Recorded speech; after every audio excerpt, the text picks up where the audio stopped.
6 de março, meditação para o dia.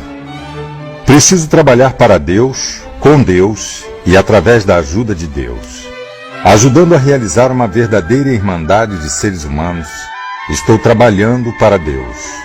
Também estou trabalhando com Deus, porque é deste modo que Deus trabalha, e quando eu estou fazendo tal trabalho, Ele está comigo. Entretanto, não posso fazer um bom trabalho sem a ajuda de Deus. Em última análise, é através da ajuda de Deus que acontece qualquer mudança real na personalidade humana. Tenho que confiar na força de Deus e tudo aquilo que eu realizo será através do seu auxílio. Oração para o dia. Rogo para que eu trabalhe para Deus e com Deus. Rogo para que eu seja usado para mudar as personalidades humanas com a ajuda de Deus.